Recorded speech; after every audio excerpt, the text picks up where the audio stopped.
તો અમરેલીના સાવરકુંડલામાં રેલવે ઓવરબ્રિજની કામગીરીને લઈ વાહન ચાલકો પરેશાન છે।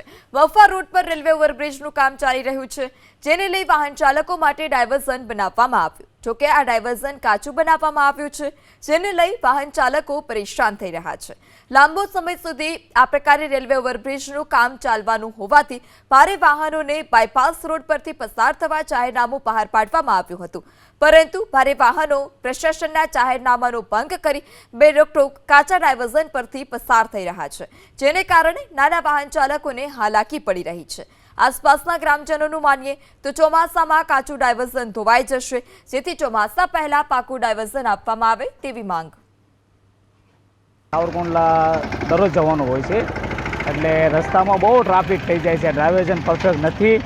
જો એમાંય અત્યારે મોન્સૂનની સિઝન સ્ટાર્ટ થવાની છે, તો પાણી ભરાય છે અને રોડ પાકો નથી, તો એકાદું વાહન ત્યાં અટકાઈ જશે મોટું ટ્રાફિકમાં, તો આમથી આમ જવાનો રસ્તો નથી। આ ડ્રાઈવર્ઝન જ્યારથી બનાવ્યું છે ત્યારથી મોટા મોટા પથ્થરો અને પાણા, ગાડીઓના ટાયર ફાટી જાય છે અને માણસો છે।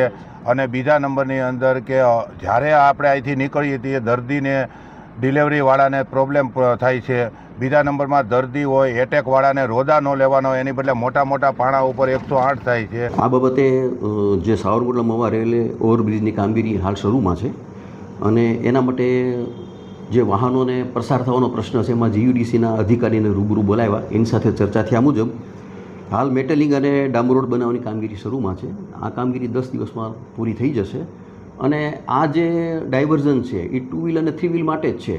બાકીના જે મોટા વ્હીકલો છે એને તો બાયપાસ રોડથી જ પસાર થવાનું છે, એના માટે બાયપાસ રોડ બનાવેલો છે ઓલરેડી। હાલ ત્યાં બોક્સ કટિંગ કરીને મેટલિંગ કરીને અમે કામ કર્યું છે। હવે એની માથે અમે ડામર કરીને પાકો ડાયવર્ઝન બનાવ્યા, જેથી આ કામ છે 24 મહિના લાંબુ ચાલવાનું છે, તો લોકો હેરાન ન થાય। લોકોના હિત માટે અમે ડામર રોડનું આખું ડાયવર્ઝન બનાવી દઈએ, જેથી પબ્લિકને લાંબા ટાઈમ માટે આનો ઉપયોગ કરી શકે।